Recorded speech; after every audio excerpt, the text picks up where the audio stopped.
দুশ্চিন্তা কাজ করছে বাংলাদেশ থেকে ভবিষ্যৎ বাংলাদেশ কোন দিকে যাবে। এটা কিন্তু আজকে হওয়ার কথা ছিল না যদি আমাদের একটা সুস্থ সুন্দর রাজনৈতিক ব্যবস্থা থাকতো। এই কথা থেকে আপনারা একসাথে একমত? একমত। এমন একটা টেনশন নিয়ে আপনারা এখানে বসে এমন একটা গুরুত্বপূর্ণ বিষয়, অত্যন্ত জটিল বিষয় যে আপনারা শুনতে আসছেন, সেই জন্য আপনাদের প্রতি আমার দলের পক্ষ থেকে অসংখ্য অসংখ্য ধন্যবাদ।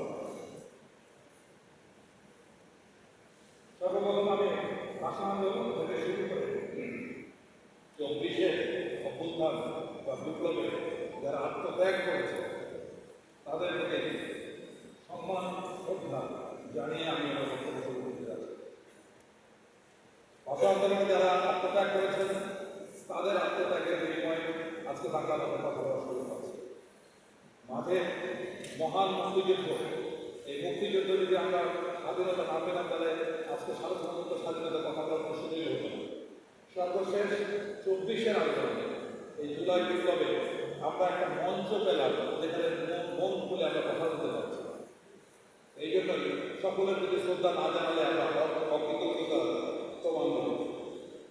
জাতীয় নিরাপত্তার বিষয়টি এত জটিল, এত গভীর, এত কঠিন, সেটাকে বোঝানো খুব কষ্টকর হয়ে গেছে। কিন্তু তারপরে আমি চিন্তা করি যেটা এমনভাবে আপনাদের সামনে উপস্থাপন করি যাতে সামান্য হলে আমরা বিষয়টি বুঝতে পারি।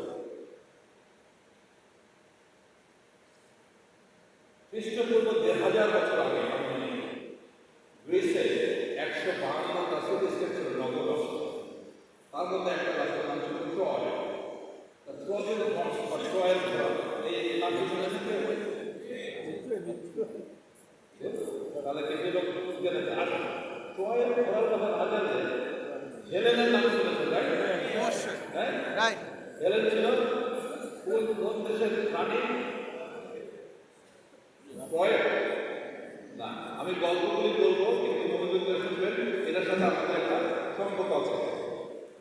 এর পাশাপাশি আজকে যারা উপস্থিত আছেন এই বাদে বিশ্বের বিভিন্ন জায়গা থেকে অনলাইনে আমাদের যারা প্রোগ্রাম করছেন তাদেরকে আমি অত্যন্ত ধন্যবাদ জ্ঞাপন করছি। এরকম একটা গুরুত্বপূর্ণ বিষয় আপনার শুনে করার জন্য আমরা আজকে শুরু করলাম, আর কালকে জাতীয় নিরাপত্তা ব্যবস্থার মধ্যে এটা পরিস্থিতিগতভাবে গ্রহণ করা হলো, বিষয়টা কিন্তু তা না। আমরা চাচ্ছি আলোচনা শুরু করার জন্য, মানুষের মধ্যে সচেতনতা তৈরি করার জন্য, যাতে এক পর্যায়ে আস্তে আস্তে তাদের জাতীয় পর্যায়ে নীতি আকারে আমরা গ্রহণ করতে পারি। তো এই হেলেনকে অপহরণ করা হয়েছিল, ট্রয়ে অপহরণ করে নিয়ে গিয়েছে। এখন ওই যে 152টা নবরাষ্ট্রের কথা বললাম, তার মধ্যে সবচেয়ে ক্ষমতাবান শক্তিশালী রাষ্ট্র ছিল স্পার্টা। স্পার্টার রাজা ছিলেন মেলানিয়াস, এই যে সর্ব বামে যাকে দেখতে পাচ্ছেন।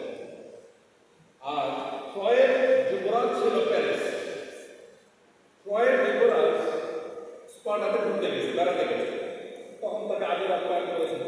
কোনো কারণে স্পার্টাতে রাজা মেলানিয়াস সে দেশের বাইরে কোনো কাজে গেছে। এই যখন কাজে গেছে এই ফাঁকে ট্রয়ের যে যুবরাজ সে রানী হেলেনকে অপহরণ করে তার দেশে নিয়ে গেছে। ঘটনা বুঝতে পারছেন? এই জন্য আমরা জানি, আমরা অনেক সময় অপবাদ দিয়ে বলি না যে সবকিছুই নারী, কারণ ট্রয় নগরী ধ্বংস হয়েছে হেলেনের কারণে, এটা বলি তো নাকি? এটা কিন্তু ঠিক না। এখানে নিরপরাধ হেলেনকে যখন প্যারিস অপহরণ করে নিয়ে গেল, মেলানিয়াস ফিরে এসে চিন্তা করলো যে সর্বনাশ, এত বড় ধরনের মান সম্মানের ব্যাপার হয়ে গেল। তখন যত গ্রিস রাষ্ট্র ছিল সবাইকে একসাথে করে ট্রয় আক্রমণ করতে গেল মেলানিয়াস স্পার্টা থেকে। সেই সময় সবচেয়ে যুদ্ধের মহাবীর উনি হচ্ছেন মহাবীর অডিসিয়াস। অডিসিয়াস ছিল ইথাকার রাজা, তার সাথে অধ্যাপক ইউনুসের একটা মিল আছে। সে যুদ্ধে যাবে না, কারণ সে দেশকে খুব ভালোবাসে, তার স্ত্রী পুত্রকে খুব ভালোবাসে, কোনোভাবেই সে যাবে না। এই জন্য বললো কি, সে পাগলের ভান করে বসে। এখন মেলানিয়াসের লোকজন গিয়ে তাকে পরীক্ষা করতে গেল, আরে না তুমি তো পাগল না, তোমার যুদ্ধে চলো, জোর করে দিয়ে গেল। অধ্যাপক ইউনুস বলছেন না, আমি এইসব বুঝি না, এটা আমার কাজ না, তাই না? আজ আমি কেন মহাবীর বলছি, এই যে ট্রয়ের যে যুদ্ধ 10 বছর ব্যাপী, সবচেয়ে গুরুত্বপূর্ণ কাজটা অডিসি নামে একটা উপন্যাস আছে। এই উপন্যাসটা লিখেছেন হোমার। পৃথিবীর প্রথম যে উপন্যাসিকের আমরা তথ্য পাই তার নাম হচ্ছে হোমার, এবং হোমার সম্ভবত অন্ধ ছিলেন। তাহলে একজন অন্ধ উপন্যাসিক, একজন কবি কি প্রচণ্ড শক্তিশালী উপন্যাস রচনা করেছেন, সেটা আমরা এখন বুঝতে পারছি যে 3,500 বছর পরে তার গল্প আমরা শুনছি।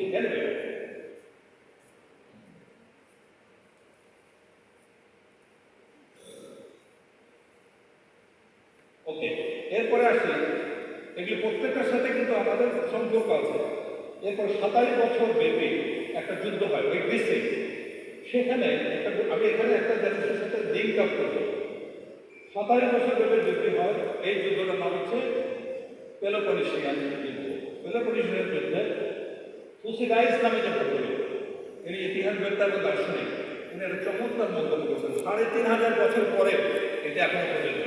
সে বলছে যে ক্ষমতা অধিকার যারা শক্তিশালী তাদের ভিতরে, এছাড়া যার কোনো শক্তি নাই, তার যা ভোগান্তি কপালে আছে তাই আছে, আর যা শক্তি আছে সে যা খুশি তাই করে।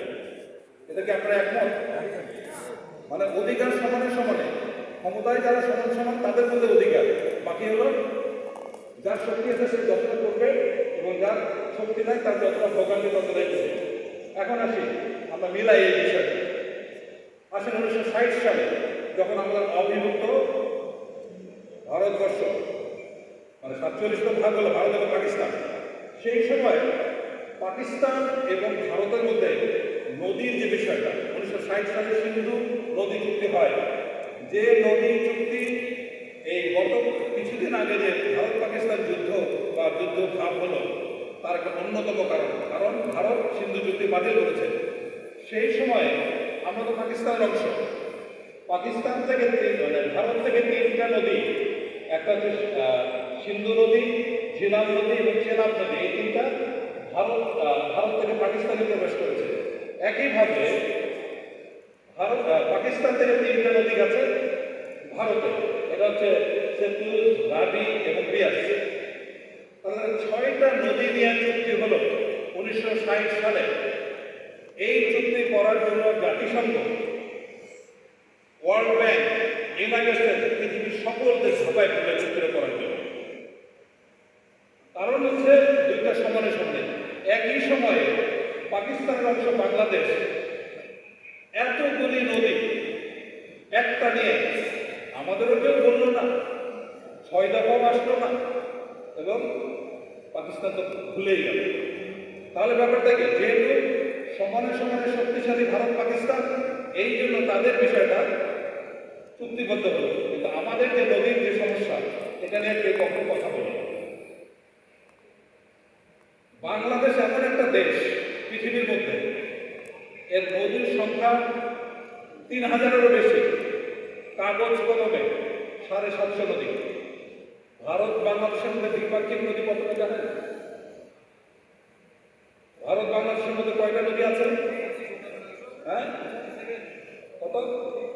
57। কেউ বলবেন 54, রাইট?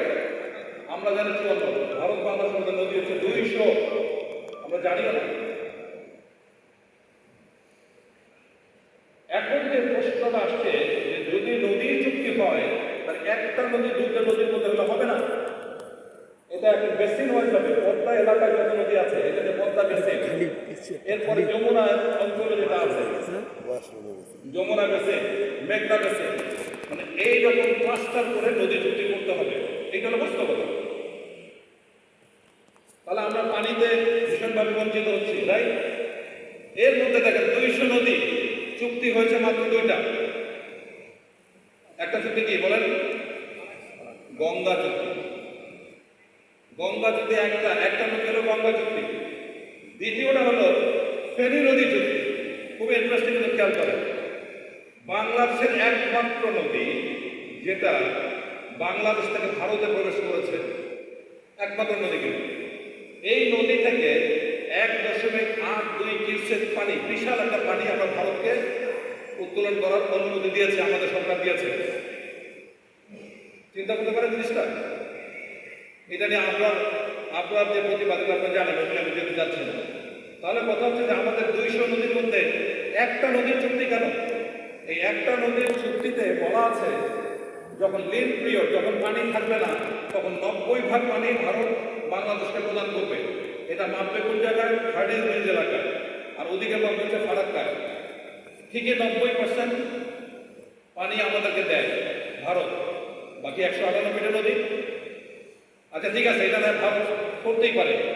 আমাদের দেশের রাজনীতিবিদরা স্বাধীনতার পর এই প্রসঙ্গ নিয়ে কেউই কোনো কথা বলে নাই।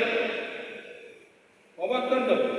আমরা জাতীয় স্বার্থ বুঝি না, আমাদের অধিকার আমরা বুঝি না, আদায় করবো কিভাবে?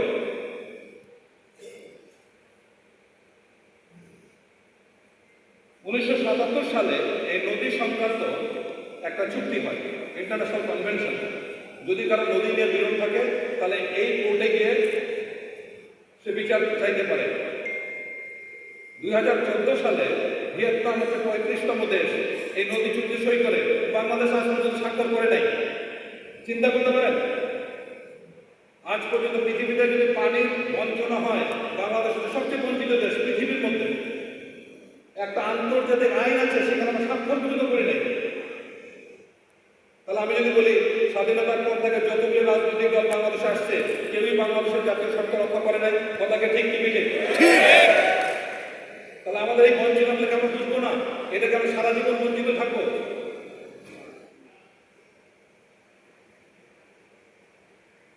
আচ্ছা এখন আসি আধুনিক রাষ্ট্র। এই যে স্বাধীনতা সার্বভৌমত্বের মতো কঠিন বিষয়ে আমরা আলোচনা করছি, এটা বোঝা দরকার।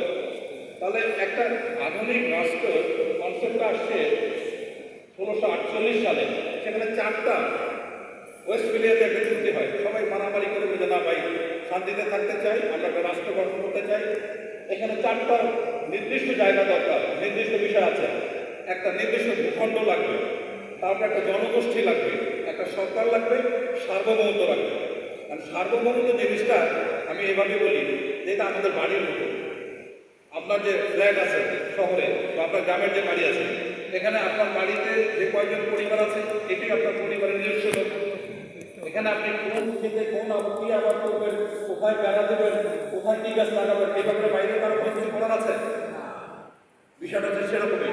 রাষ্ট্র সার্বভৌমত্ব বলতে তাই বোঝায় যে আমার একটা নির্দিষ্ট জায়গা, বাউন্ডারি, এর মধ্যে যে জনগোষ্ঠী আছে সেটা, এটা হচ্ছে একটা সরকার থাকবে এবং আমার যা ইচ্ছা আমার বাসার মতো আমি তাই করব। তবে হ্যাঁ, আমার প্রতিবেশীকে আবার ডিস্টার্ব করা যাবে না। তাই তো বিষয়টা। শহরে যে আমাদের বাড়ি আছে, এর মধ্যে ছাদ আছে না, উপরে যে ছাদ, এই ছাদটা মনে করেন নো ম্যানস ল্যান্ড। এখানে একটা নির্দিষ্ট নিয়ম কানুন মানতে হয়, কখন যাওয়া যাবে, কে শুকাইতে যাবে বা কমিউনিটি সেন্টার, এটা হচ্ছে নো ম্যানস ল্যান্ডের মতো। তা আমাদের আপনার বাড়ি, আপনার ঘর, আপনার সম্পত্তি যেরকম, সার্বভৌমত্ব ব্যাপারটাও সেরকম। কিন্তু এইটা যদি আপনি ভোগ করতে না পারেন, তাহলে কি আপনার সার্বভৌমত্ব প্রশ্নবিদ্ধ না? এইটা হলো 1648 সালের 16 জুলাই এই সার্বভৌমত্ব ঠিক করে একটা রাষ্ট্র, আধুনিক রাষ্ট্র, তাহলে একটা নির্দিষ্ট বিপদ হবে। এই যে সার্বভৌমত্ব, এটাকে ভাগ করা যাবে না? বলা যাবে যে রংপুর ডিভিশন তোমরা তোমাদের মতো চলো, চট্টগ্রাম কোর্ট চট্টগ্রামের মতো করে চলবে, এরকম বলা যাবে না। এটা কোনো সময় ভাগ করা যায় না, এটা কোনো সময় হস্তান্তর করা যায় না। দেশ এবং জাতির এইটা হচ্ছে কি ঘর কেন্দ্র। কোনো কারণে একটা দেশ যদি বিপন্ন হয়, স্বাধীনতা বিপন্ন হয়, তাহলে বুঝতে হবে সার্বভৌমত্ব আক্রমণের শিকার বা সার্বভৌমত্ব হুমকিতে পড়েছে। এখানে কঠিন জিনিস তারপরে বলি, এই যে কর্মীতে যদি ভদ্রলোক আছেন, উনি একজন জেনারেল ছিলেন ক্রোয়েশিয়ার। উনি বলছেন যে রাষ্ট্র কিন্তু ট্রিনিটির খেলা, 3টা দ্বন্দ্বের খেলা রাষ্ট্র, এবং রাজনীতি বলছে এটা রাজনীতির শেষ হয় গিয়ে যুদ্ধ হয়েছিল। আচ্ছা এটা আমরা বুঝি, এটাকে জনগণ, রাজনীতি এবং সামরিক, এই 3টা শক্তি যদি একসাথে কাজ করে তাহলে সেই রাষ্ট্রটা ভালোভাবে চলে। স্বাধীনতার পর থেকে আমাদের যত প্রবলেম হয়েছে, সেখান থেকে কোনো না কোনো একটা অংশের মধ্যে প্রবলেম আছে। ইভেন জুলাই বিপ্লবের যে প্রেক্ষাপট, সেখানে জনগণের কি আছে? আসক্তি এবং শক্তি। সামরিক কি আছে? দক্ষতা, সৃজনশীলতা। আর সবচেয়ে বড় সমস্যা যে রাজনীতিতে, সেটা আমরা গবেষণা, বিশ্লেষণ, ভালো নীতি, এগুলির কারণে আমাদের এই সমস্যাগুলি স্বাধীনতার পর থেকে আমরা দেখে আসছি। তাহলে এখন আমি বিভক্তির পর থেকে 47-এর স্বাধীনতার পর থেকে কোন কোন জায়গায় জাতীয় স্বার্থ বড়ভাবে বিঘ্নিত হয়েছে? আসেন 1960 সালের সিন্ধু চুক্তি, পানি চুক্তি। আজকে পাকিস্তান বলছে যদি ভারত একতরফাভাবে সিন্ধু চুক্তি পানি চুক্তি বাতিল করে, এটা একতরফা, এটা যুদ্ধের কারণ। তাহলে 1960 সালে বাংলাদেশের যে এতগুলি নদী আছে, এটা নিয়ে যে কথা হলো না, এটা কি যুদ্ধের কারণ? পাকিস্তান তো আমাদের জন্য যুদ্ধ করে নেই, পাকিস্তান নাই করুক, আমরা স্বাধীনতার পরে কেন এটা নিয়ে কথা বললাম না, কেন যুদ্ধ করলাম না? প্রশ্নের বিষয় না? অবশ্যই। দ্বিতীয় বিষয় আছে গঙ্গা পানি চুক্তি। এটা এমন একটা চুক্তি, শুভঙ্করের ফাঁকি, একমাত্র নদী, ওরা আরো 198টা নদীতে চুক্তি করার অবকাশ আছে, এটা হচ্ছে না। তৃতীয় আছে ভারত বাংলাদেশ বা বিশেষ করে এই দুই দেশের মধ্যে যে বিভিন্ন চুক্তি আছে, এটা কখনো উইন উইন হয় না, সমান সমান হয় না, বেশিরভাগ সুযোগ ভারতের পক্ষে যায়। এটা আমরা কারণটা কি? ওই যে তুসিদাইস যেটা বলছে, যার শক্তি আছে সে তাই করবে, যা খুশি তাই করবে, যার শক্তি নাই, যে দুর্বল, তার যা ভোগান্তি তাকেই সেটা ভোগ করতে হবে। আচ্ছা, এই জিনিসটা খুব গুরুত্বের সাথে খেয়াল করবে। পৃথিবীর 3টা দেশ প্রচন্ড মিল আছে একটার সাথে আরেকটা। প্রথম হচ্ছে ইসরায়েল, দ্বিতীয় সিঙ্গাপুর, তৃতীয় হলো বাংলাদেশ। এটা ব্যাখ্যা করার দরকার আছে কেন এক। ইসরায়েল সমস্ত প্রতিবেশী দেশ হচ্ছে মুসলিম কান্ট্রি, সিঙ্গাপুরের সমস্ত প্রতিবেশী দেশ মুসলিম কান্ট্রি, বাংলাদেশের সকল প্রতিবেশী দেশ নন মুসলিম কান্ট্রি। ক্লিয়ার? ক্লিয়ার। এখন দেখেন 3টা দেশ, ছোট ছোট দেশ, সিঙ্গাপুর এবং বাংলাদেশ একটা জেলার সঙ্গে 3টা দেশ কিভাবে তাদের স্বাধীনতার সার্বভৌমত্ব অস্তিত্বকে টিকে রাখছে, আর আমরা কিভাবে রাখছি? ইসরায়েল একটা ছোট দেশ, চিন্তা করতে পারছেন কিভাবে মানে ইউএসএ সহ বড় বড় দেশের সাহায্য নিয়ে কিভাবে এটাকে কাজ করছে? এটা নিয়ে বলার দরকার নাই। আমরা লাখ লাখ কোটি কোটি মানুষ প্রত্যেক দিন ধরে বলতে গেলে আমরা আন্দোলন করছি, গাজাবের কিছু হচ্ছে, কিছু হবেও না, because এটা যে চালিকা শক্তি সেটা জিনসদের হাতে। দ্বিতীয় আছে সিঙ্গাপুর, ছোট্ট দেশ, পাশে মালয়েশিয়া, ইন্দোনেশিয়া, তারপরে পৃথিবীর এক অন্যতম গুরুত্বপূর্ণ দেশ হচ্ছে সিঙ্গাপুর, ব্যবসা বাণিজ্য সামরিক শক্তি দেশ। আর আমাদের অবস্থা আপনারা ভালো বোঝেন, আমার থেকে অনেক ভালো জানেন। এখন একটা দেশ গঠনের, আদর্শ রাষ্ট্র গঠনের জন্য কয়েকটা পর্ব আছে। এটা বলেছেন এপিজে আব্দুল কালাম, ভারতের সাবেক রাষ্ট্রপতি। এইখানে 2টা জিনিস, একটা দেশকে আমরা আদর্শ রাষ্ট্র গঠন করার জন্য যদি প্রথম দিকে হলো পিরামিড পর্ব, দ্বিতীয় হলো যোদ্ধা পর্ব, তৃতীয় হলো বড় ভাই পর্ব, এবং সর্বশেষ হলো সর্বজনীন। এর সাথে জাতীয় নেতৃত্বের একটা মিল আমি দেখানোর চেষ্টা করেছি। পিরামিড এবং যোদ্ধা এই 2টা জায়গা কমন। পিরামিড মানে অ্যাথলেট, যেমন পরিশ্রম করে সকাল থেকে সন্ধ্যা, একটা দেশ স্বাধীন হওয়ার পরে প্রত্যেকটা নাগরিককে এরকম থাকতে হবে দেশ গঠনের জন্য। দ্বিতীয় হলো যোদ্ধা পর্ব, সৈনিকরা যেটা করে, কখনো রেস করে, কখনো দৌড়ায়, কখনো ব্যানর ফাইট করে, কখনো ঘুমায় থাকে, তাই না? মানে বুঝে শুনে খাটাখাটি করে। তৃতীয় পর্ব হচ্ছে বড় ভাই পর্ব, আমার প্রতিবেশী, তার কি অসুবিধা, কে খাইলো, তার কাপড় নাই, তার স্কুলে পড়ার বাচ্চাকে স্কুলে পড়ানোর সামর্থ্য নেই, এই প্রতিবেশী নিয়ে চিন্তা করা হচ্ছে তৃতীয় পর্ব। এবং চতুর্থ পর্ব হচ্ছে সার্বজনীন, বিশ্ব মানবতা, আন্তর্জাতিক আইন। একইভাবে আমরা যদি নেতৃত্ব দেখেন, আমাদের কোন রাজনৈতিক নেতা, প্রচন্ড পৃথিবীর যত সফল নেতা আছে সারাদিন বই নিয়ে পড়ে থাকবে, পড়াশোনা, মহাসচিবের কথা বলেন, জামানাতের কথা বলেন। আমি ব্যক্তিগতভাবে এই 2টা দেশে দীর্ঘদিন কাজ করার সুযোগ পেয়েছি। তাদের এক কাজ ছিল যতক্ষণ জেগে থাকতে গেলে পড়াশোনা করতে। আমাদের কোন রাজনৈতিক নেতা এত পড়াশোনা করে? কারণ আমি কি বলি, আমি তো এই বয়সে এসে আপনাদেরকে আমার স্মার্টনেস দিয়ে, কাপড় দিয়ে, মানে আমার কোনো কিছু আপনাকে ইমপ্রেস করতে পারবো না। একটা জিনিস পারবো, সেটা আমার জ্ঞান, দক্ষতা এবং ভাষা দিয়ে, তাই না? বাংলাদেশের রাজনৈতিক নেতাদের কি অবস্থা আপনারা জানেন? তাদের লেখাপড়া, আমি কাউকে আন্ডারমাইন করতে যাচ্ছি না, আমি জেনারেল কথা বলছি। আচ্ছা, এই সময়টায় একটা জিনিস দেখেন, যখন আপনার যোদ্ধা থেকে রাষ্ট্রনায়ক পর্যায়ে আসলো, তখন এপিজে আব্দুল কালাম ভারতের প্রধান বৈজ্ঞানিক ছিলেন। উনি সরকারের কাছে চিঠি লিখলেন যে এই পর্যায়টা ডেভেলপমেন্ট করার জন্য আমার আরও কিছু লেখাপড়া দরকার, আমাকে ছুটি দেন। তাকে ছুটি দেওয়া হয়নি। তারপরে একজন নেতা হওয়ার জন্য কত বেশি পড়াশোনা করা দরকার। সর্বশেষ হচ্ছে প্রবল আকাঙ্ক্ষা, দেশের জন্য কিছু করা, মানুষের জন্য কিছু করা, রাজনীতির জন্য কিছু করা, প্রজন্মের জন্য কিছু করা, এই আকাঙ্ক্ষা যদি পজিটিভ না থাকে তাহলে কিন্তু সে বড় নেতা কোনোদিনই হতে পারবে না। এখন আসেন যে খালি ভালো তিনটা দেশের কথা বললাম, এইবার আসেন পৃথিবীর তিনটা শ্রেষ্ঠ দেশ। এক হচ্ছে জাপান, দুই হচ্ছে সিঙ্গাপুর, তিন হচ্ছে মালয়েশিয়া। এই যে জাপানের সম্রাট হিরোহিতো দ্বিতীয় বিশ্বযুদ্ধে যখন পরাজিত হলো তখন একটা ব্যাগের মধ্যে কিছু চাল নিয়ে গেছে। ম্যাক আর্থার ছিল আমেরিকার, তার কাছে গিয়ে হাঁটু করে বসলেন হিরোহিতো, বললেন যে আমার জাপানিরা খুব ভাত খেতে পছন্দ করে, ওদেরকে কষ্ট দিয়ে না, এই জন্য আপনার জন্য আমি কিছু চাল উপহার নিয়ে আসছি, আর এইটা উপহার নেওয়ার শেষে আমার গলা কেটে ফেলবে, আমার কোনো আপত্তি নেই।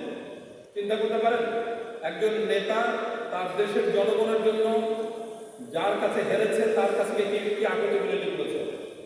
দ্বিতীয় লিকুয়ান সিঙ্গাপুরের লিকুয়ানের পার্টি এই কিছুদিন আগে নির্বাচনে পরপর 14 বার ক্ষমতায় আসছে, 14 বার। চিন্তা করতে পারেন মানে কতটা ভালো নেতৃত্ব হলে, কতটা ভালো দল হলে, কতটা আদর্শবান রাজনীতিবিদ হলে এক দল 14 বার ক্ষমতায় আসে। এটা আমরা বাংলাদেশে চিন্তা করতে পারি? বাংলাদেশের একটা ফেরেস্তারও রাজনৈতিক দল আসে, এটা 5 বছর পর চেঞ্জ হবে, তাই না?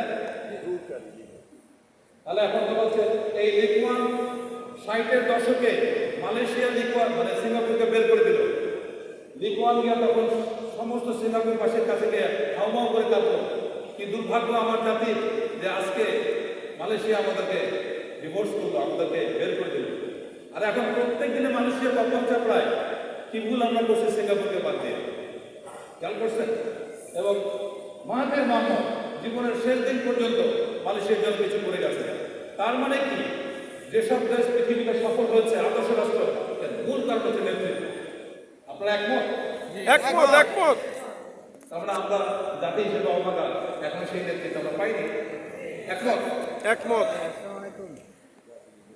আচ্ছা, এখন আসেন যে ছোট দেশ, বাংলাদেশ ছোট দেশ, আমাদের থেকে অনেক ছোট ছোট দেশ কিউবা এবং সিঙ্গাপুর, তাদের আমরা বিদেশ নীতি দেখি বা আলোচনা করি।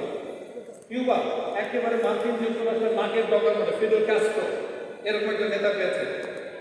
কিউবার বিদেশ নীতি হচ্ছে তৃতীয় বিশ্বকে নেতৃত্ব দেওয়ার একটা জায়গা তৈরি করা, রাশিয়ার সাথে বন্ধুত্ব এবং আমেরিকার সাথে শত্রুতা। চিন্তা করতে পারেন একটা দেশের সাথে শত্রুতা, একটা দেশের পররাষ্ট্রনীতি। আর আমাদের পররাষ্ট্রনীতি কি? সবার সাথে বন্ধু, কারোর সাথে শত্রুতা নাই।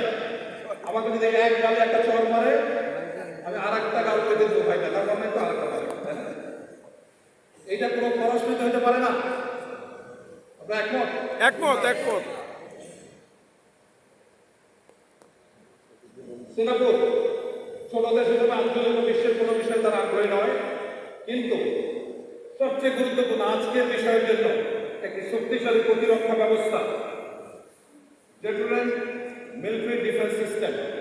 এই জায়গা ডেটারেন্স কথাটা বাধা, আক্রমণ করার শক্তি অথবা বাধা দেওয়ার ক্ষমতা, এই দুই জায়গায় ডেটারেন্স আমরা বলছি। এইটা বাংলাদেশের জন্য খুবই খুবই প্রয়োজন। এই জায়গাটায় আমরা কাজ করতে চাই। শুধুমাত্র বন্ধু ভাবাপন্ন দেশের সাথে বন্ধুত্ব, যে আমার ফ্রেন্ড আমি শুধু তার ফ্রেন্ড, যে আমার সমস্যা আমার বন্ধু হতে পারে না। না, আমাদেরকে যা আছে গড়পড়তা দুনিয়ার সবাই আমার বন্ধু। আমার কি হয় হোক, রোহিঙ্গা যখন আসলে প্রবেশ করলো পৃথিবীর কোনো দেশ আমাদের পাশে দাঁড়ায় না, দাঁড়াইছে কোনো দেশ না।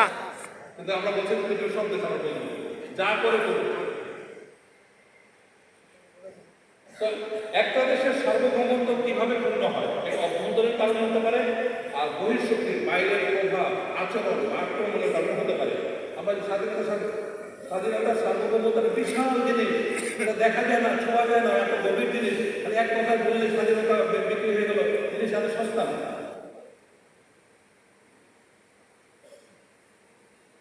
এখন আসি যে পৃথিবীতে আমরা বাংলাদেশ দেখি অভূতপূর্ণ সম্ভাবনাময় দেশ, এরকম মারাত্মক সম্ভাবনাময় দেশ পৃথিবীতে কম আছে। সেগুলো কি কি? এটা ভূ রাজনৈতিক যে অবস্থা, এটা কিন্তু এশিয়ার মোটামুটি মধ্যস্থল একটা জায়গা।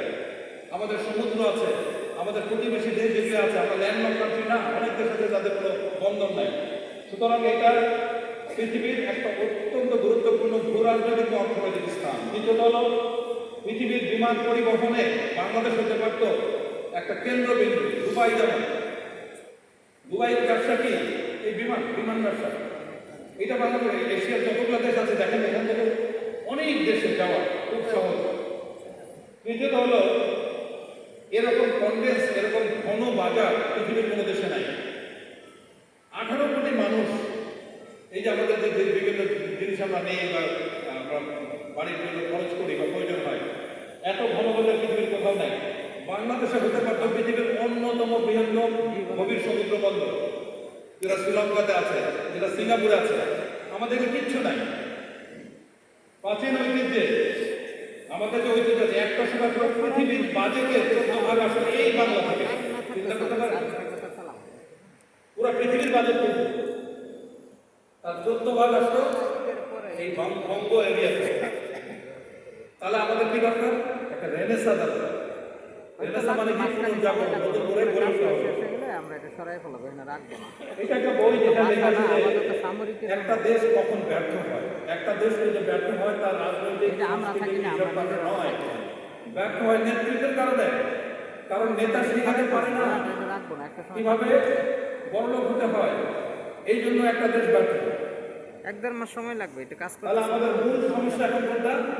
জাতীয় নেতৃত্ব। একমত না দিব? একমত। আমরা যে লিঙ্কনের মতো নেতা পাইতাম, মাহাতির মোহাম্মদের মতো নেতা পাইতাম, ফিদুল কাস্টের মতো নেতা পাইতাম, তাহলে হয়তো আজকে আমি কারো অবদানকে ছোট করে দেখছি না। শুধু এতটুকু বলছি, আমরা যোগ্য নেতৃত্বের অভাবে বলছি। ব্যক্তির প্রতি কোনো ইঙ্গিত আমার কোনো ধরনের ইচ্ছা নেই। এই যে আহমেদ ছফা নামে যে একজন বাংলাদেশের অত্যন্ত জ্ঞানী লেখক, চিন্তাবিদ ছিলেন, এনার মতো জ্ঞানী মানুষ বাংলাদেশে খুব কম জন্মেছে। উনি একটা করে, এই জাতির সমস্যা 3টা, আমাদের কোনো ইতিহাস নেই, কোনো ইতিহাস নাই। 2-1 আমাদের ইতিহাস লেখার চেষ্টা করছে, সামান্য কিছু। একটা জাতির ইতিহাস না থাকে তাহলে কি শিখবে অতীত থেকে, ভবিষ্যতে কি চিন্তা ভাবনা করবে? দ্বিতীয়ত, এই জাতির কোনো লক্ষ্য নাই, চিন্তা করতে পারেন, কোনো টার্গেট নাই। টার্গেট কি? মধ্যম আয়ের দেশ হওয়া, মানে ফকির ছিলাম, ফকির ভাবটা যেন কাটাইতে পারি। এইটা কোনো জাতির লক্ষ্য হইতে পারে? আমি অত্যন্ত লজ্জাবোধ করি, একটা জাতি কিভাবে বলে যে আমি আর মানে মানে গরিব থাকবো না, গরিবদের। এটা একেবারে মানে একটা জাতির জন্য খুবই অমর্যাদাকর একটা লক্ষ্য। তৃতীয় যেটা খুবই ইম্পর্টেন্ট, রেনেসাঁ। রেনেসাঁ হলো পুনর্জাগরণ। আমাদের ঘুরে দাঁড়াইতে হবে, নতুন করে বাংলাদেশকে গড়তে হবে। এইটা খুবই দরকার, এইটা কিন্তু আমাদের নাই। সবচেয়ে বড় সংকট যেটা, বাংলাদেশ এমন একটা জাতি, এই জাতি কোনো দিন একত্রিত হতে পারে নাই। জাতি ঐক্য 3500 বছরের ইতিহাসে এই জাতি কোনো বিষয়ে ঐক্যবদ্ধ হতে পারে। এখনো যে আছে সংস্কার নিয়ে ঐক্যবদ্ধ হতে পারছি, নির্বাচন নিয়ে ঐক্যবদ্ধ হতে পারছি, হ্যাঁ বলেন কোন বিষয়ে এই জাতি এক ঐক্যবদ্ধ হতে পেরেছে? জাতির পিতা হবে কি হবে না, অমুক কে ঘোষণা কে করছে, কোন বিষয়টা আছে যেখানে আমরা এক সুরে কথা বলতে পারছি? পারি না। শুধুমাত্র ইখতিয়ারউদ্দিন মোহাম্মদ বিন বখতিয়ার খলিফা 1201 সালে নদী আক্রমণ করার পরে অল্প কিছুদিন এই জাতি একত্রিত হয়েছিল। এখন বাংলাদেশের অবস্থা হচ্ছে 750 সালে মৎস্যান্যায় অবস্থা বলে, মানে একটা বড় মাছ সবসময় ছোট মাছের। আজকে কার কাছে সরকার, কার দখলে, রাস্তায় কত আন্দোলন হচ্ছে, বলতে পারি আমরা বাংলাদেশের এখন শাসন ব্যবস্থা কার কাছে, কে নিয়ন্ত্রণ করছে? ওই 750 সালের মতো অবস্থা। এখন যারা বলি না কপালের নাম গোপাল, সবাই মিলে জোর করে ধরে নিয়ে আসে, গোপালকে বললো গোপাল তুমি রাজা, ঠিক আছে? এই জন্য বলে গোপালের নাম গোপাল। আমরা এখন এই দশকে, এই শতকে এসে প্রফেসর ইউনূসকে গোপালের মতো পাইলাম, তাও বোধ হয় কাজে লাগাতে আবার পারছি না, সেখানেও বিভক্তি, তাই না? খুবই আশ্চর্যের মতো বিষয়। ওনার মতো প্রতিভাবান একজন মানুষ, পৃথিবীর একজন অত্যন্ত প্রভাবশালী মানুষকে আমরা হারাই অবস্থায় চলে আসছি। জাতির নেতৃত্ব খুবই দুর্ভাগ্য, একটা বিষয়। আমরা যদি ঐক্যমত থাকতে পারতাম তাহলে অনেক কিছু আমরা অর্জন করতে পারতাম। এখন আসলে জাতীয় নিরাপত্তা, আমাদের জাতীয় নিরাপত্তা তেমন মৌলিক কোনো কাঠামো নাই। অনেক কিছু আমি ওপেনলি বলতে পারবো না। আমি এই বিষয়টা নিয়ে পড়াশোনা করেছি, যুদ্ধবিদ্যা নিয়ে পড়াশোনা করেছি, সেই দিক থেকে অনেক কিছু পাবলিকলি বলা সম্ভব না। জাতীয় নিরাপত্তামূলক ব্যবস্থা আমাদের তেমন কিছু নাই। জাতীয় প্রতিরক্ষা নীতি আছে, সেখানে 3টা আইটেম আছে। আমাদের জাতীয় নিরাপত্তা একটা কাউন্সিল আছে, national council for security affairs. এইটা বসে কখন বিডিআর বিদ্রোহ হয়, যখন সরকার পতন হয়, তখন যখন বিপদ করে তখন শুধু এটা বসে। এটা রুটিন বসা উচিত, রুটিন বসা উচিত, প্রত্যেক মাসে আগে 3 মাসে একবার বসা উচিত। আমাদের বসার মানে আমরা কোথায় আমাদের সার্বভৌমত্ব আমরা টেরই পাই না। এখন আসি যে জাতীয় প্রতিরক্ষা নীতিতে আমাদের 3টা পিলার আছে। প্রথমে সামরিক কূটনীতি, বিবেল আর ডেটারেন্স, যেটা সিঙ্গাপুর গ্রহণ করেছে। তৃতীয়ত হলো শত্রু যদি আক্রমণ করে সেটাকে প্রতিহত করার শক্তি। এখন আসি যে ডেটারেন্স বিষয়টা কি। ডেটারেন্স হচ্ছে এমন একটা ব্যবস্থা যেটা আপনি যদি গ্রহণ করেন তাহলে আপনার শত্রু আপনার বিরুদ্ধে যেটা চিন্তা করছে এটা থেকে সরে আসতে বাধ্য হবে। ঠিক আছে, এখানে দেখেন এটা বিশ্বাসযোগ্য হতে হবে। ডেটারেন্সটা এমন হবে, আমি যখন আপনাকে ঘুষি মারবো আপনার এখানে কত হবে, আপনি ব্যথা পাবেন। আমার কথা বুঝতে পারছেন? দ্বিতীয়ত হলো এটা শক্তিশালী কার্যকরী হতে হবে, এটা প্রচন্ড শক্তিশালী হতে হবে, কার্যকরী হতে হবে। কিন্তু হলো কমিউনিকেট, ওই যে আমরা বারবার বলে আসি আমরা কারোর সাথে যুদ্ধ করতে চাই না, কিন্তু আক্রান্ত হইলে কোনো ছাড় নাই। এটা শুনছি না, এটা ফোকাস পুরো জাতিকে প্রতারণা করা হয়েছে। আমি আপনাদের প্রমাণ দিতে পারবো কতবার বাংলাদেশের সার্বভৌমত্ব পুনর্মুক্ত হয়েছে। তাহলে আপনি যদি ওই যে বলেন আরেকটু আয় তারপরে দেখাবো মজা, সেও আসে আপনিও কিছু করেন না, এটা কমিউনিকেট করা হলো না। যখন একটা ঘটনা ঘটাবে একটা বক্স মানে চলতে হবে, সর্বনাশ এর ঘোষিত জোর আছে, এর সাথে বাড়াবাড়ি করা যাবে না, তাই না? তাহলে যদি আমাদের ডেটারেন্স ক্ষমতা থাকতো, এই যে এখানে আমি একটা কথা বলেছি, আমাদের এয়ারফোর্সের একটু সিনিয়র চাচনি ব্যাখ্যা করবেন। আজকে যদি আমাদের একটা 5ম জেনারেশন একটা মাল্টিপল কম্বাট এয়ারক্রাফট থাকতো, একটা স্কোয়াড্রন, যেটার মূল্য বলে 30 থেকে 35 হাজার কোটি টাকা, এইটা যদি আজকে বাংলাদেশে থাকতো তাহলে 12 লক্ষ রোহিঙ্গাকে কোনোদিন মিয়ানমার পুশ করতে পারতো না। এটা আমাদের নাই, মিয়ানমার জানে আমরা কিছু করতে পারবো নাই, তাই আমাদের উপরে তারা 12 লক্ষ রোহিঙ্গা পুশ করে দেয়। রোহিঙ্গা পুরো পৃথিবীতে হলো প্রায় 20 লক্ষের মতো, তার মধ্যে 14 লক্ষ এখন বাংলাদেশে, তারা আমাদের জাতি না। আমরা কি এত বড় লোক হয়ে গেছি? আমাদের লোকের ভূমধ্য সাগর হচ্ছে না, আমাদের লোকের গণখবর পাওয়া যাচ্ছে না, আমাদের লোকের বিমানের চাকার ভিতরে বিদেশে যাওয়ার চেষ্টা করছে না। তো আমাদের যখন এই অবস্থা, সেখানে আমরা লক্ষ লক্ষ বিদেশিকে কেন আমরা আশ্রয় দিয়েছি? এটা ব্যাপারে কি ওই সরকার বিরুদ্ধে মামলা করছে? যদি মামলা করলো না, তাহলে যদি আমাদের এই শক্তি থাকতো, আমাদের প্রত্যেকটা প্রতিবেশী দেশ আমাদের প্রতি আমাদের প্রত্যেকটা কাজের ক্ষেত্রে সমীহা করবে।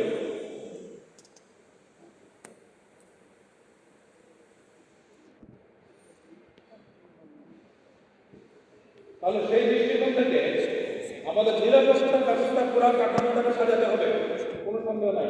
দ্বিতীয় হলো সামরিক, অর্থনৈতিক, রাজনৈতিক ইত্যাদি প্রত্যেকটা ক্ষেত্রে ডেটারেন্স তৈরি করতে হবে। একটা ডেটারেন্সের একটা উদাহরণ দিই। 2015 সালে ভারত ঘোষণা করলো বাংলাদেশের কোনো গরু রপ্তানি করবে না। রাজনাথ সিং পাটগ্রামে এসে ঘোষণা দিয়েছিল, রাইট? মনে আছে আপনাদের? 2016-তে আমরা প্রবলেমে বললাম ভারতীয় গরু ছাড়া তো আমাদের ঈদ হয় না। 16 প্রবলেম আছে, 17 প্রবলেম, 18টা আমাদের গরু ছাড় প্লাস। এটা ডেটারেন্স। এবং এর বিনিময়ে ভারতের 1 বছরে ক্ষতি হলো 31,000 কোটি রুপি। তাহলে আমাদের সামর্থ্য আছে, সম্ভব। এবং প্রত্যেকটা সেক্টরে যেখানে আমরা বাধাপ্রাপ্ত হবো সেখানে আমাদেরকে শক্তিশালীভাবে ঘুরে দাঁড়াবো। এই হলো ডেটারেন্স, এটা হলো অর্থনৈতিক ডেটারেন্স। তাহলে নিরাপত্তা, স্বাধীনতা, সার্বভৌমত্ব যে ঝুঁকির মধ্যে পড়ে, এটা অভ্যন্তরীণ কারণ হতে পারে। এই যে 20 অগস্টে যেটা হলো, এটা তো স্বাধীনতা সার্বভৌমত্ব হুমকির মধ্যে। আর বাহিরে যেটা হতে পারে সেটা বৈদেশিক, সামরিক, অর্থনৈতিক, কূটনৈতিক, সাংস্কৃতিক সবকিছু হতে পারে। এখন আসি আজকে যে বিষয়টা আলোচনা হলো, সুতরাং নিরাপত্তার আরও অনেক বিষয় আছে, ওইদিকে যাচ্ছে না। তাহলে সামরিকভাবে, অসামরিকভাবে, সামরিক এবং অসামরিক মিলে একসাথে আমরা নিরাপত্তা ব্যবস্থাকে জোরদার করতে পারি। শক্তিশালী আমাদের যে সংবেদনশীল বিষয়, কোন কোন জায়গায় আমাদের দুর্বলতা আছে, এক হলো আমাদের শক্তিশালী প্রতিবেশী, 2 হলো গিয়ে স্বল্প কৌশলগত গভীরতা। একটা অত্যাধুনিক যুদ্ধ বিমান সীমান্ত এলাকা থেকে ঢাকা আসতে লাগবে 4 থেকে 5 মিনিট। কি করবেন আপনি? কিছু করার আছে? এবং আমাদের প্রতিবেশীর যে বিমান শক্তি আছে, আমাদের কিছু করার আছে? হ্যাঁ বলেন, কিভাবে আপনি নিরাপদ? আপনার আকাশ নিরাপদ যদি না থাকে, আপনার ভূমি যদি নিরাপদ না থাকে, আপনার সরকার যদি নিরাপদ না থাকে তাহলে আপনি নিরাপদ থাকবেন কেন?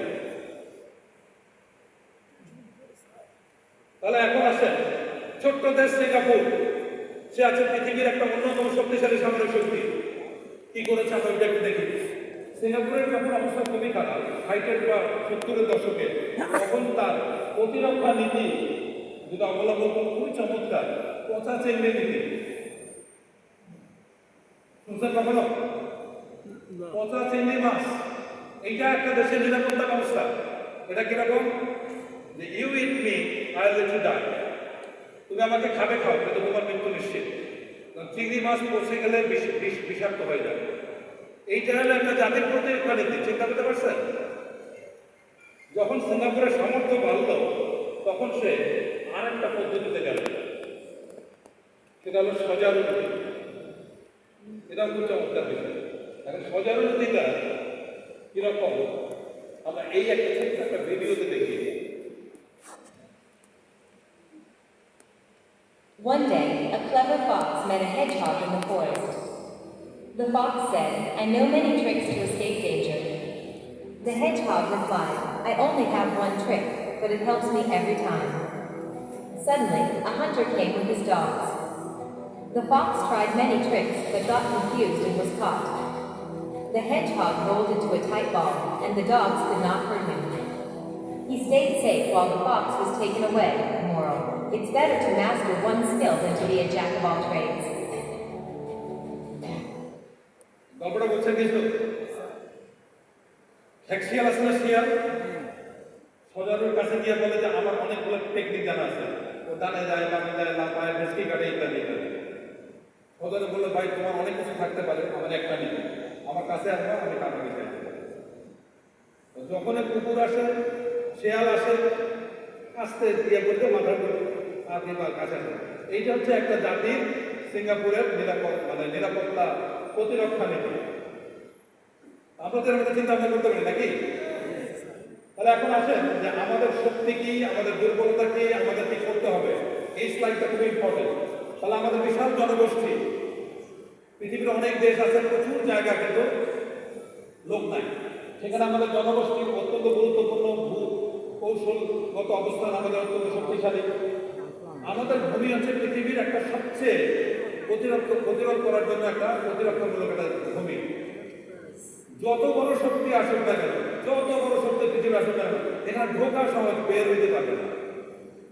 আমাদের প্রতিবেশী শক্তি ঢাকা শহরের মতো একটা শহর, এটাকে ক্যাপচার করতে কয়েক বছর লাগে। এটা একটা শক্তিশালী বিষয় না? তাহলে এরকম ভূমিতে আমরা যদি 2-4-5 কোটি আমাদের যোদ্ধা রাখি, আর কি সম্ভব হবে? এই জায়গাটাই আমরা কাজ করতে যাচ্ছি। আচ্ছা, বিশ্ব বাণিজ্য, বিমান বাণিজ্য, আমাদের গভীর সমুদ্র বন্দর হইতে পারে, আমাদের এভিয়েশন হাব হইতে পারে, এগুলি আমরা করছি না। দুর্বলতা আমাদের যেটা আছে, শক্তিশালী প্রতিবেশী একটা দুর্বলতা, নিরাপত্তা প্রতিরক্ষা ব্যবস্থা আমাদের কাজ করতে হবে। সবচেয়ে গুরুত্বপূর্ণ সৎ সাহসী দেশপ্রেমিক নেতৃত্ব, জাতীয় ঐক্য। আমরা বলেছি অলিগার্কি বা পরিবারতন্ত্র, এক পরিবারের বাইরে নেতা খুঁজে পাওয়া যায় না, সমস্যা তো নাকি? তাহলে আমাদের কি করতে হবে? সম্ভাবনা কি? গোটা জনগোষ্ঠীকে আমরা প্রতিরক্ষার সাথে নিরাপত্তার আমরা আমাদের ডিফেন্স সিস্টেমের মধ্যে নিয়ে আসবো। কিন্তু হলো বিশ্ব বাণিজ্য, আমরা দুবাইয়ের মতো বাংলাদেশকে করতে পারি বিমান এরিয়া পরিচালনা, কার্গো থেকে শুরু করে। তৃতীয়টা হলো গভীর সমুদ্র বন্দর, সিঙ্গাপুর, শ্রীলঙ্কা, তাদের মতো সমুদ্র বন্দর করতে পারি। এবং বঙ্গোপসাগর এলাকা অভিভাবক বাংলাদেশ হতে পারে, যেটা অধ্যাপক ইউনুস কিছুদিন আগে বলে বিশাল একটা পরিচয় ফেলে দিয়েছে। সেভেন সিস্টার, নেপাল, ভুটান, বাংলাদেশ, এই এলাকার একমাত্র বন্দর হচ্ছে বাংলাদেশে, আমরা যদি কাজে লাগাতে পারি। শক্তিশালী রাজনৈতিক, এখন দেখেন আমাদের সামরিক, অর্থনৈতিক ডেভেলপমেন্টের ক্ষেত্রে আমরা সিঙ্গাপুরের সজারু নীতি অবলম্বন করতে পারি না? এটা ভালো নীতি হবে নাকি? দ্বিতীয়টা হলো বিশ্ব বাণিজ্য, এক্ষেত্রে আমরা দুবাইয়ের মতো হতে পারি না? পারি তো? এবং সিঙ্গাপুরের মতো হতে পারি।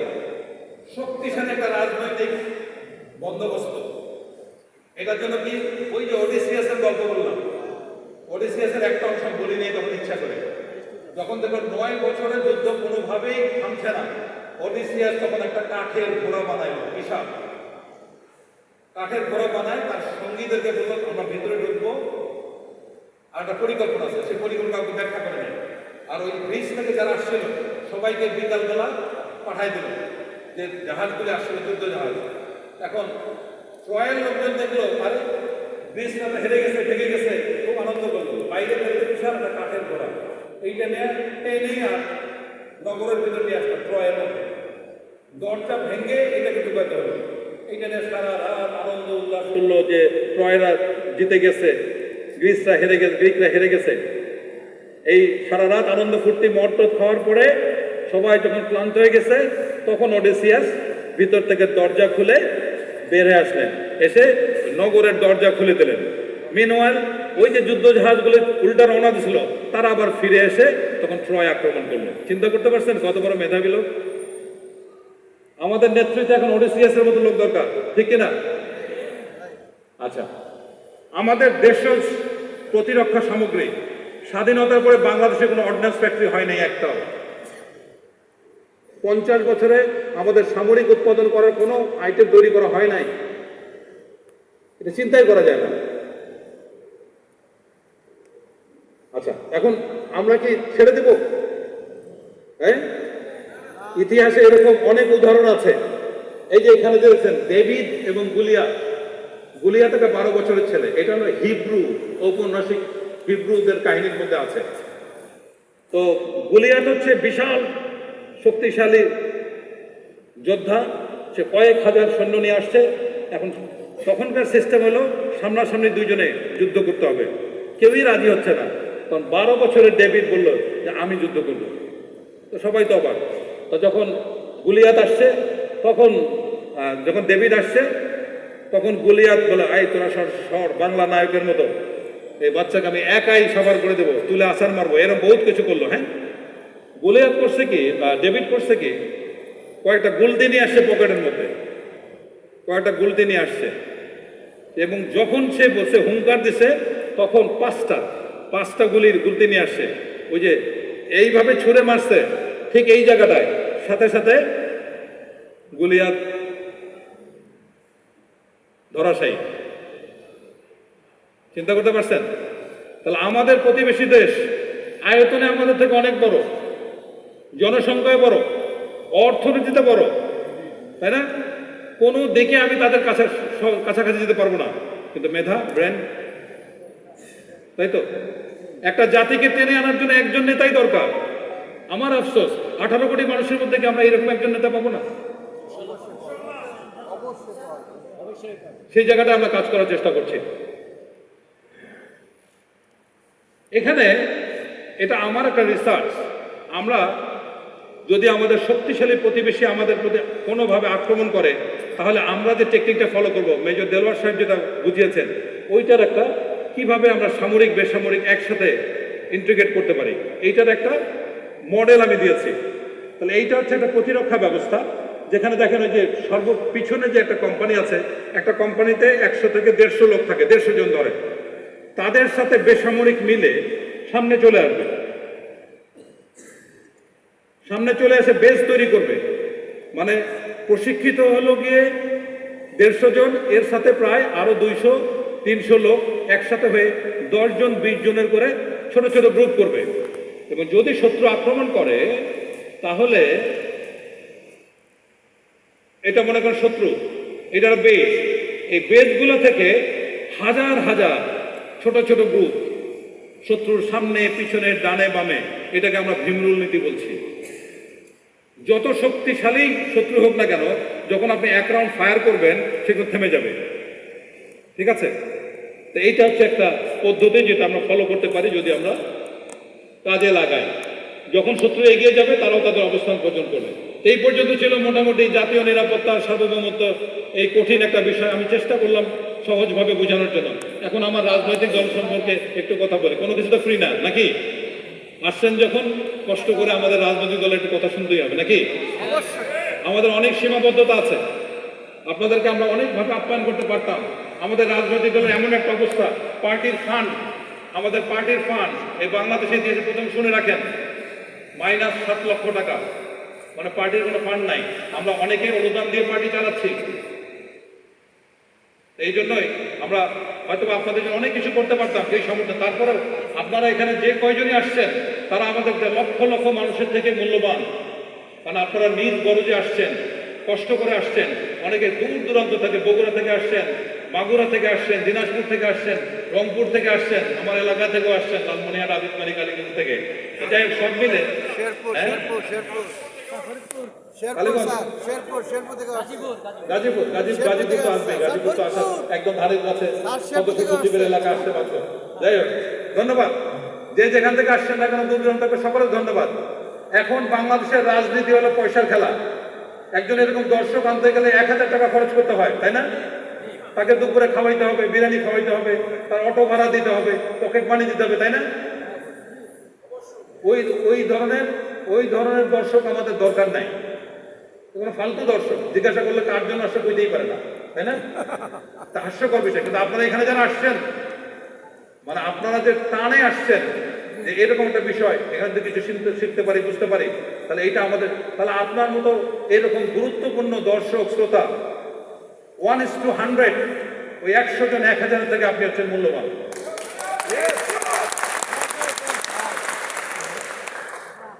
তাহলে এখন আমরা রাজনীতির যে